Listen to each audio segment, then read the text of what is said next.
아멘. 그래서 오늘 말씀의 제목은요, 내 이름으로 무엇이든지 내게 구하면 내가 행하리라 라는 말씀입니다. 지금 계속해서 이 요한복음 14장의 배경은 예수님께서 이제 십자가에 달리시기 바로 전날 밤입니다. 전날 밤에 이런 일 계속해서 지금 요한복음을 통해서 우리가 듣고 있어요. 주님께서는 이제 공생의 기간 동안 몇 번이나 내가 이제 예루살렘에 가면 대제사장들과 서기관들에게 버림받아서 죽임을 당할 것이다 라는 얘기를 꽤 많이 하셨어요. 그런데 막 주님께서 막 이제 세상을 이렇게 공생애를 하시면서 눈 먼저도 눈뜨게 하시고 죽은 자도 살려내시고 그런 이적들을 하시니까 사람들이 많이 모이고 예수님의 인기가 확 올라가니까 예수님의 그 말씀이 제자들에게는 그렇게 심각하게 다가오지 않았어요. 귀담아 듣질 않았어요. 그 당시에는. 이제 그러다가 예수님께서 드디어 예루살렘으로 들어오시고 사람들이 막 호산나 호산나 종려나무 가지를 들고 막 예수님을 환영하고 이제 그런 일이 있었어요. 그러니까 제자들이 보기에도 이제 뭔가 하셔야 될 타이밍인데 오히려 예수님께서는 자기를 숨기시고 제자들만 만나시고 계속해서 내가 이제 곧 세상을 떠날 것이다. 너희가 나를 보지 못할 것이다. 이제 이런 얘기를 계속 하시니까 이제 바로 그 다음 날이면 이제 그런 일이 생기니까 이제사 비로소 제자들이 이 예수님의 말씀을 심각하게 받아들이기 시작했어요. 정말로 예수님이 우리를 떠나실 것인가? 정말로 예수님이 죽으실 것인가? 자기들은 지금 예수님께서 이제 예루살렘에 오시면은 로마 정부를 뒤엎고 정말로 다윗처럼 어떤 정치적인 군사적인 어떤 메시아가 되셔서 하나님의 나라를 이제 물리적인 하나님의 나라를 시작하실 것으로 생각을 했는데 그게 아니라 이제 와서 자꾸 예수님이 나는 떠날 거야. 지금 이 제자들은 배도 버리고 가족도 버리고 예수님을 쫓았단 말이에요. 3년 동안이나 정말 예수님을 쫓아다니면서 자신의 모든 것을 다 걸었는데 갑자기 예수님께서 나는 떠날 것이야. 나는 죽을 것이야. 너희가 나를 보지 못할 것이야. 자꾸 그렇게 얘기를 하시니까 처음에는 부인하다가 이제는 심각하게 듣게 되었어요. 그래서 정말 이 사람들, 이 분위기가, 이 14장의 이 분위기는 상당히 침울합니다. 제자들 입장에서는 상당히 분위기가 가라앉아 있어요. 그러니까 제자들이 근심하기 시작했어요. 염려하기 시작했어요. 걱정하기 시작하고 두려워하기 시작했습니다. 지금 이 제자들의 마음을 우리가 잘 헤아려야 됩니다. 우리가 인간이기 때문에 우리도 똑같이 그럴 수가 있어요. 생각을 해보세요. 우리도 세상을 살아가면서 여러 가지 어렵고 힘든 일을 많이 겪게 되면 예수님이 마치 멀리 계신 것 같고 예수님이 나의 고통과 나의 삶의 문제들에 대해서 정말 관심이 없으신 것 같고 아무리 기도해도 허공을 치는 것만 같고 응답이 없는 것 같고 정말 예수님이 멀리 계신 것 같아서 두렵고 떨릴 때가 있습니다. 이전에는 내가 예수님을 믿는다라고 생각할 수 있어요. 그런데 우리가 세상을 살아가다 보면 여러 가지 어렵고 힘든 환난을 다 겪게 될 때 비로소 내 마음속에 믿음이 없었구나라는 것을 발견하게 될 때가 있어요. 그럴 때 참 마음이 많이 무너집니다. 나는 예수님이 이제 나를 도와주시고 나를 사랑하시고 나를 정말로 이렇게 항상 나를 이렇게 보호해 주시고 함께 하시고 기도 응답해 주신다고 생각을 했는데 막상 내 삶 가운데 더 큰 환난을 맞닥뜨리게 되면 믿고 있었다라고 생각했던 나의 모습이 참으로 부끄럽게 여겨질 때가 많이 있어요. 내가 분명히 믿었다, 내가 예수님 믿고 있다라고 생각하고 근심이 없이 걱정 없이 살아갈 수 있을 거라고 생각을 했는데 막상 어떤 현실의 큰 벽에 부딪히다 보면은 내 믿음이 이렇게밖에 안 됐었나? 나의 정말 믿음이 정말 없었나? 이런 정말 두려움과 걱정 가운데, 근심 가운데 예수님이 멀리 계신 것 같고 예수님이 응답 안 하시는 것만 같고 멀리 있는 것 같은 그런 두려움에 우리가 늘 이렇게 있을 때가 있습니다. 지금 제자들도 그와 유사한 상황인 것 같아요. 늘 예수님을 따라다닌다고 생각했는데 이제 정말 예수님의 어떤 그런 영광을 볼 때가 된 것 같은데 예수님께서는 너희가 나를 보지 못할 것이다. 베드로, 너는 닭이 울기 전에 3번 나를 부인할 것이다. 이렇게 계속 말씀을 하시니까 제자들이 참을 수가 없는 거예요. 두려운 거예요. 걱정이 되는 거예요. 그런 제자들의 마음을 주님께서 다 아시고 오늘 우리에게 또 제자들에게 하는 말씀이 1절에 너희는 마음에 근심하지 말라라고 주님께서는 그렇게 못 박아서 저들에게 말씀하셨어요. 또 우리들에게도 말씀하세요. 너희는 근심하지 말라는 거예요. 하나님을 믿으니 또 나를 믿으라. 그러니까 예수님을 믿는 사람에게 예수님께서 늘 하시는 말씀은 도무지 근심하지 말라. 또 혹시나 또 이 말을 오해해서 근심하지 말라고 하니까 아무것도 하지 말아야지라고 생각하는 그런 또 젊은 청년 기독교인들이 있어요. 걱정하지 말라는 것은, 근심하지 말라는 것은 아무것도 하지 말라는 말이 아닙니다. 그냥 교회에서 기도만 하고 있으면 하나님께 다 알아주시겠지. 그게 아니라 기도했으면 기도한 대로 정말로 움직여야 됩니다. 움직여야 되는데 이제 걱정하지 말라, 근심하지 말라라는 말을 너무 오버리 해석을 해가지고 아무것도 하면 안 되나 보다, 가만히 있어야지, 이렇게 생각하는 것은 또 오해입니다. 나아만 장군이요, 이 몸에 문둥병이 있었어요. 그런데 이제 엘리사 선지자를 찾아가가지고 엘리사 선지자가 요단강에 들어가서 7번 몸을 씻으라고 그랬어요. 믿음이 있으면은 요단강 물에 들어가서 몸을 7번 씻어야 되는 거예요. 그 자신의 그 부끄러운 문둥병을 다 세상 가운데 드러내고 갑옷을 벗고 옷을 다 벗어가지고 요단강에 들어가서 7번 들어야 된다는 말은 7번 들어갔다가 나왔다가 또 한 번 더 들어갔다가 또 나왔다가 6번째까지는 몸에 아무런 변화가 없을 거예요. 그렇지만은 믿음으로 7번째까지 행동을 해야만 비로소 나음을 입었던 것 같이 근심하지 말라는 말은 아무것도 하지 말라는 말은 아닙니다. 그렇죠? 믿음으로 기도했으면 움직여야 됩니다. 어쨌든 간에 그러나 예수님께서는 여러분과 저 같은 이런 예수를 믿는 사람에게는 정말로 여러 번 말씀하셨던 것이 도무지 염려하지 마라, 도무지 근심하지 마라, 도무지 걱정하지 마라. 걱정과 근심을 해서는 우리 미래의 준비를 하는데 아무런 도움이 있지는 않아요. 물론 우리가 미래를 예측하고 대비를 하고 준비하는 것은 해야죠. 공부를 하면 공부를 해야 되고 열심히 살아야 됩니다. 그렇지만은 그런 일들을 하는 와중에서도 하나님께서는 믿음으로 하고 기쁨으로 하고 즐거움으로 하고 소망으로 해야지 근심으로 하지 말라라고 여러 번 말씀하셨어요. 지금 십자가 달리시기 전날 밤에도 제자들에게 똑같은 말씀하세요. 너희는 마음에 근심하지 말라. 그런데 근심하지 말라라고 해서 누가 근심을 안 합니까? 누가 저에게 정말 직장 가운데 어려운 일이 있고 걱정함이 있는데, 기로야 걱정하지 마. 제 친구가 갑자기 와가지고 기로야 걱정하지 마 이러면은 내가 걱정하고 싶지 않아도 걱정하지 말라고 해서 내가 걱정 안 합니까? 걱정한다는 말이에요. 사람은 걱정하지 말라 그래도 걱정하게 돼 있어요. 그런데 예수님은 이렇게 말을 하실 수가 있는 분이세요. 예수님께서 우리들에게 너 걱정하지 마 라고 얘기하면 정말로 걱정하지 말아야, 걱정할 필요가 없는 이유가 있습니다. 걱정을 도무지 할 이유가 없는, 걱정할 필요가 없는 예수님만의 이유가 있어요. 그 이유가 뭐냐면 14절과 15절에 주님께서 2번이나 말씀하셨어요. 주님께서 왜 내가 너희에게 걱정하지 말라고 하냐면 14절에 내 이름으로 무엇이든지 내게 구하면 내가 행한다 그랬어요. 15절에 한 번 더 주님께서 못 박으신 것은 13절 14절입니다. 13절 14절 너희가 내 이름으로 무엇을 구하든지 내가 행한다. 13절에도 그렇게 말씀하시고 14절에 또 한 번 더 내 이름으로 무엇이든지 내게 구하면 내가 행한다 라고 주님께서 그렇게 약속을 했기 때문에 도무지 너희는 좀 근심하지 말라라고 여러분과 저에게도 그렇게 말씀하시는 거예요.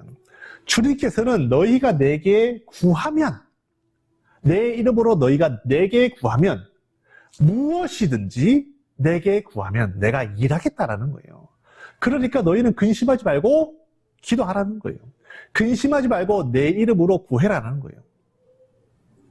여러분, 이 말이 여러분과 저에게 큰 위로가 되기를 바랍니다. 우리가 기도하면 우리의 기도는 허공을 때리는 그냥 무의미한 기도가 아니에요. 듣는 이가 확실히 계시고 듣는 이가 반드시 그 기도를 듣고 본인이 행하신다라는 거예요.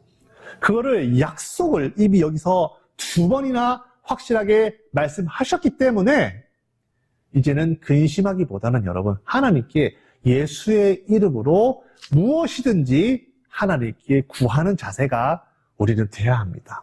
그러면 그 기도를 듣고 하나님이 반드시 일하신다라는 거예요.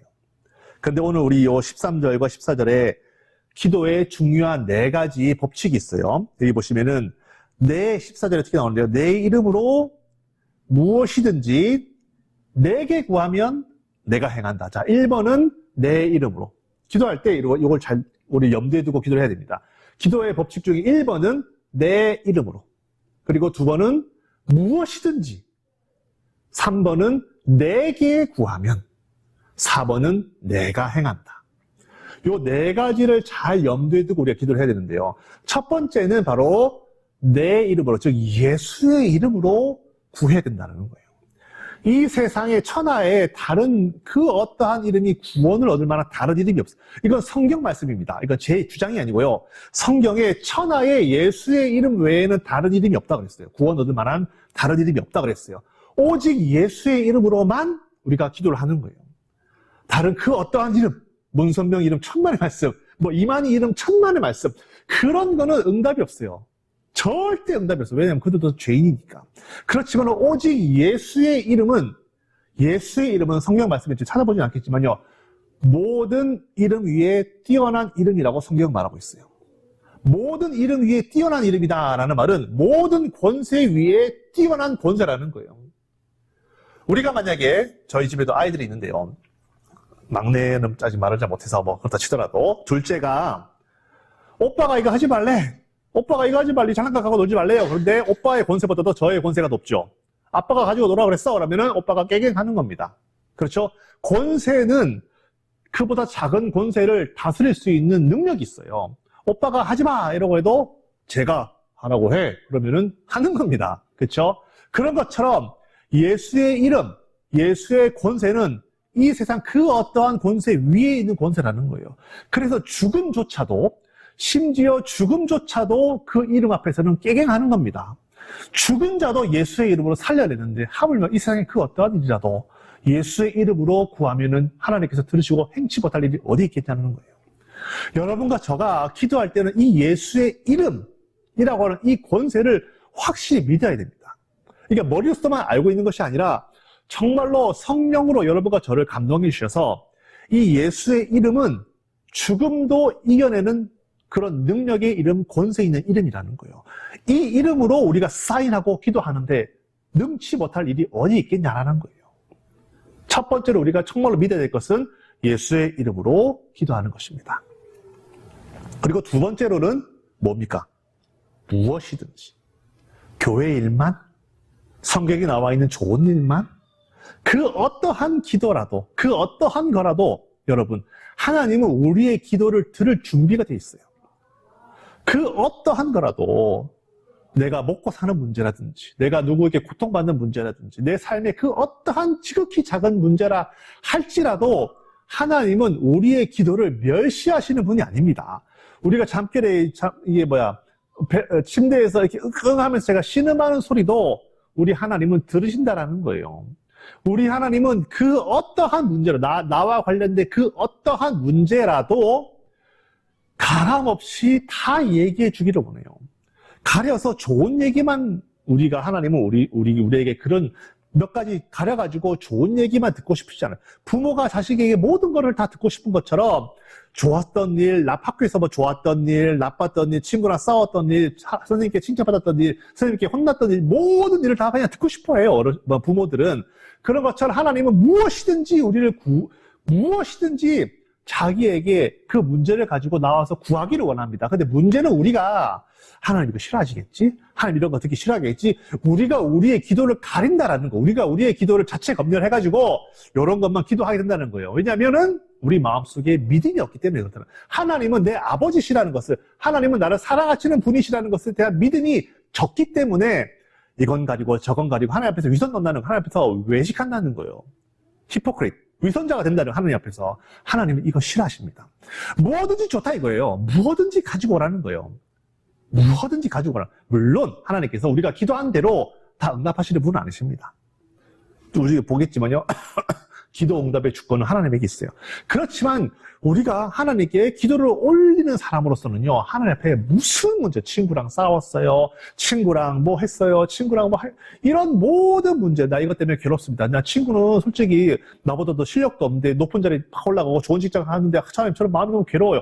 이런 것도 여러분 기도할 수 있어요. 이런 것도 기도할 수 있어요. 시편 109편에 보면요. 이런 얘기를 하면 목사로서 하면 안 되겠지만 시편 성경에 나오니까 제 기억이 시편 109편이었던 것 같아요.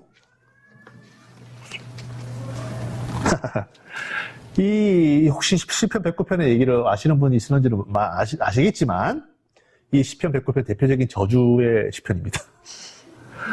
아니, 생각을 해보세요. 이게 다윗이, 그 거룩한 다윗이 하나님께 기도를 올렸는데, 좋은 기도만 한 것이 아니고, 뭐, 푸른 초장으로 인도하시면 이런 것만 기도한 것이 아니라, 이 109편은 제가 여기서 말하기에 너무 잔인해서 다 얘기할 수 없을 정도로, 그 자식들이 다 빌어먹게 하시고, 뭐 이런 기도를 한다는 거, 하나님 앞에.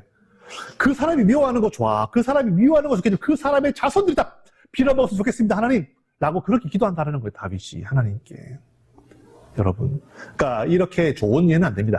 이게 좋은 예는 아니기 때문에 자세하게 소개해드리진 않겠지만 성경에는 이렇게 사람의 모든 희로애락을 다 기록을 하고 있어요. 성경은 좋은 글만 있는 것이 아니라 뭐 나쁜 얘기도 많이 있어요. 그러니까 다윗이 하늘 앞에 자기의 그 저주하고 싶은 그 감정 하늘 앞에 다 토로하는 거예요. 그러니까 무엇이든지 좋다는 거예요. 하늘 앞에 기도하는 것은.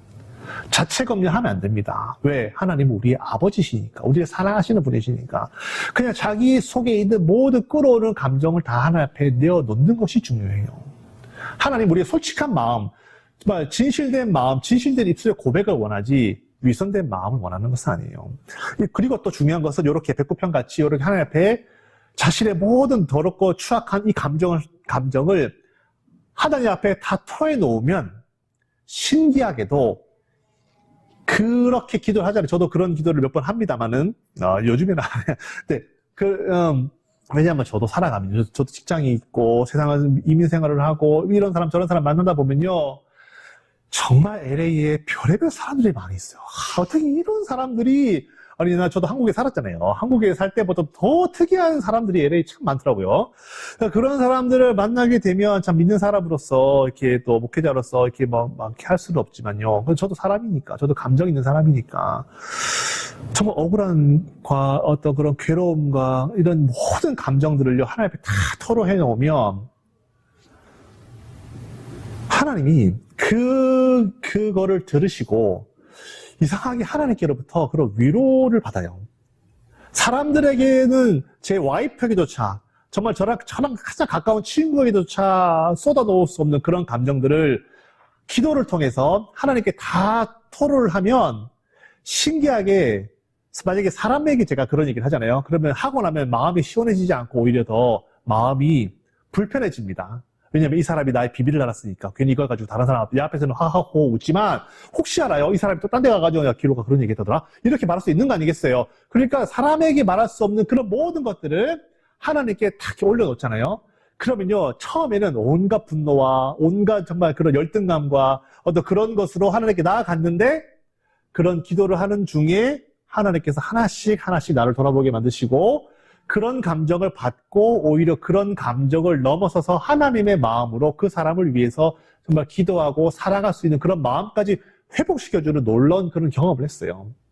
그러니까 여기서 말씀드리고 싶은 것은 저주하라는 기도를 많이 하라는 게 아니라 무엇이든지 하나님께 기도로 나아가라는 거예요.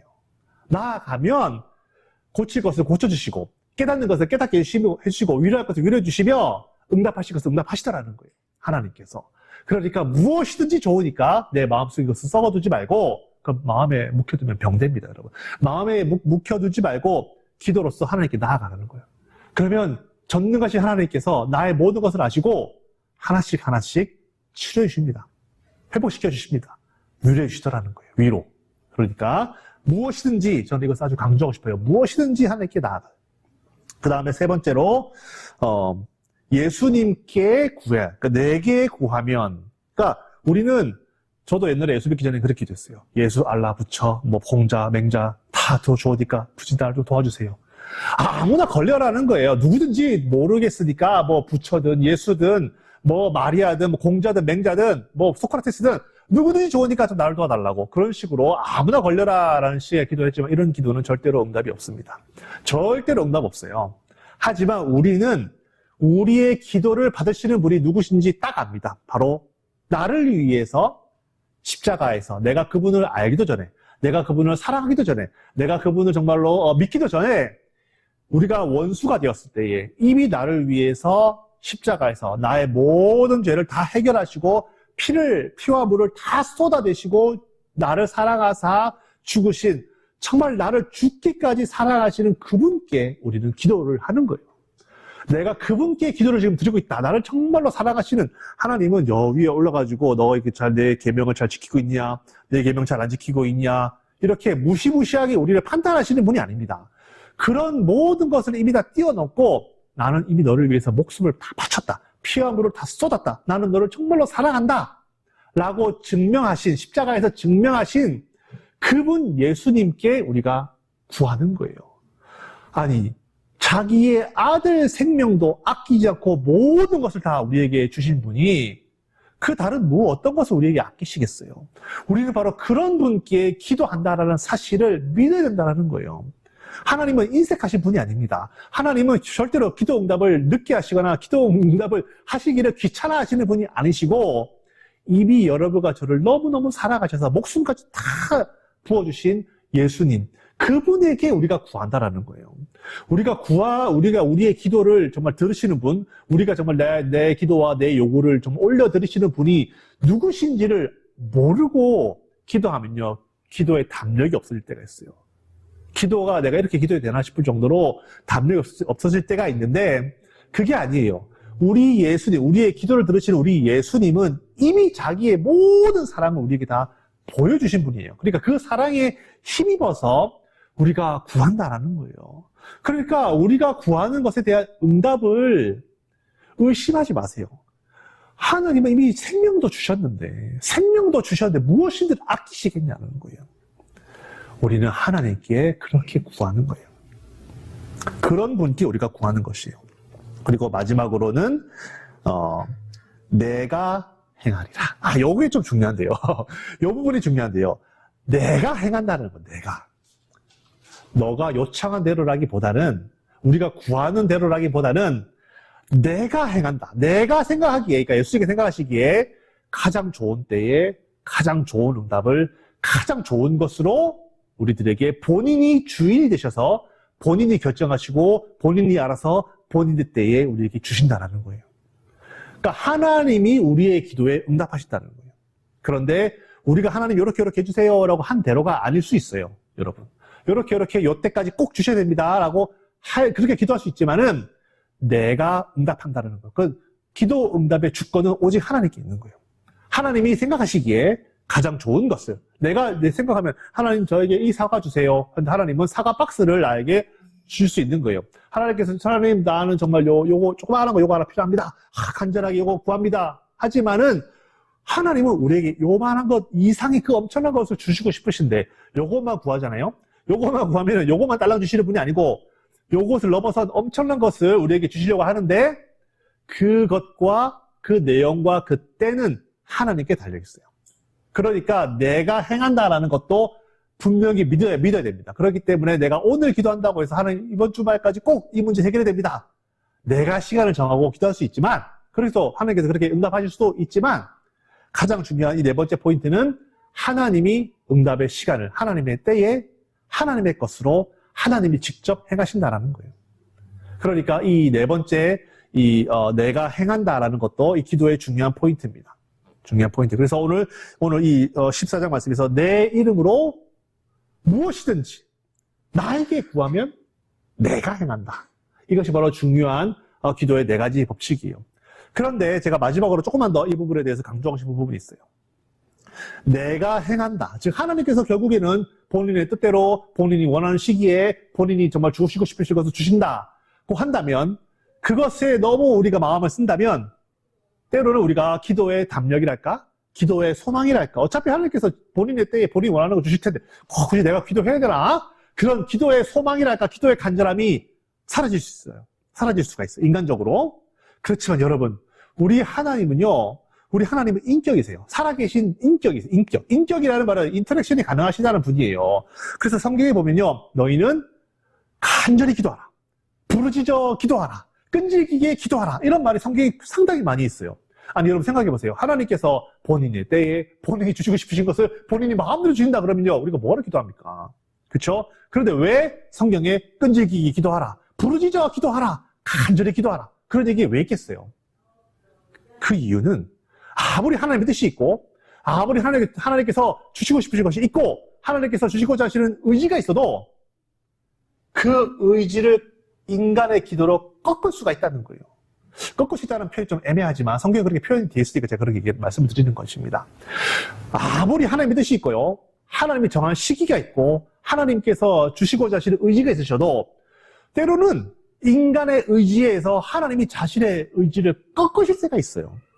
성경에 그런 얘기가 상당히 많이 나옵니다. 그러니까 부르짖어 기도하라, 간절히 기도하라, 끈질기게 기도하라고 성경은 말하는 거예요. 대표적인 예가 모세하고 히스기야의 기도입니다. 여러분 모세 이야기는 아시죠? 모세가 하나님께서 모세를 사용하셔가지고 히브리인들을요 애굽의 노예 생활로부터 끄집어내셔서 구원하셨어요. 얼마나 큰 은혜입니까?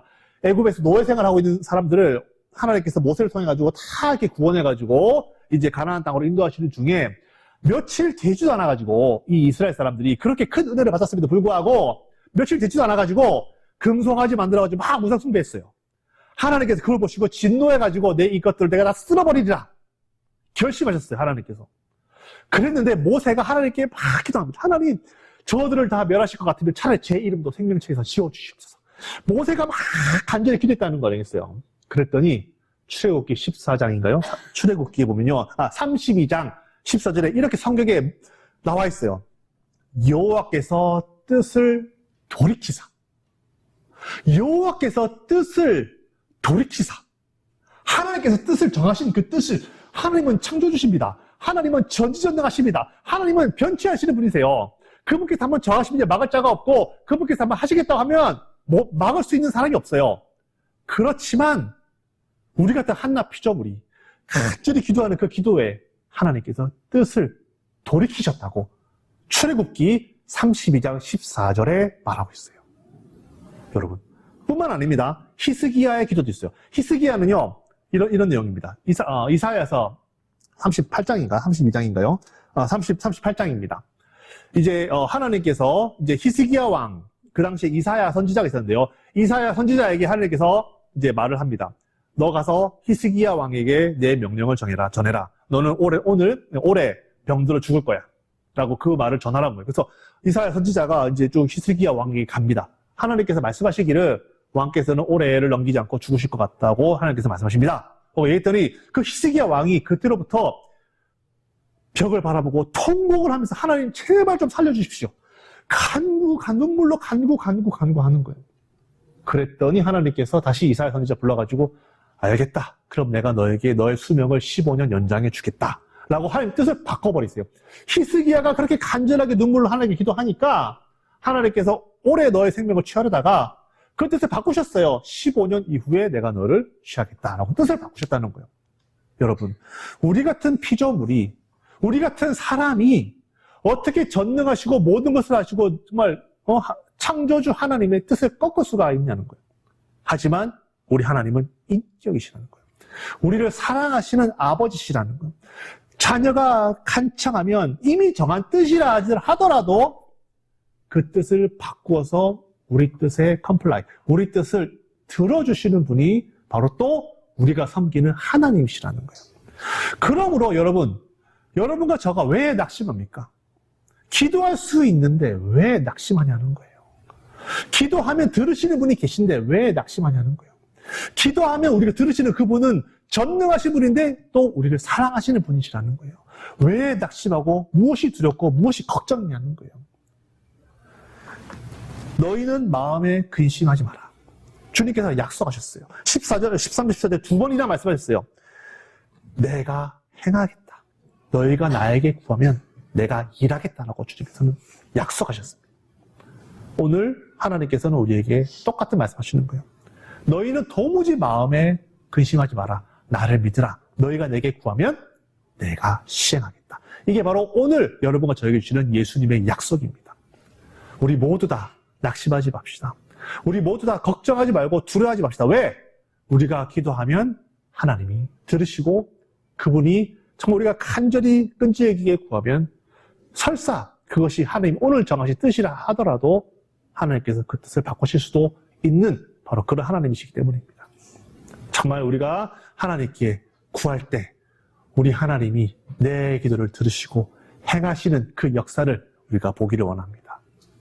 우리가 그런 하나님의 마음을 움직이는 기도, 하나님의 정말 마음을 정말로 정말 하나님의 그 마음을 정말 감동시키고 하나님의 마음을 움직여서 정말 우리의 기도가 정말 하나님의 그 뜻을 꺾는다는 표현은 좀 그렇지만 정말 하나님이 응답해 주실 수 있는 정말 그런 우리 모두가 되기를 예수의 이름으로 축원합니다.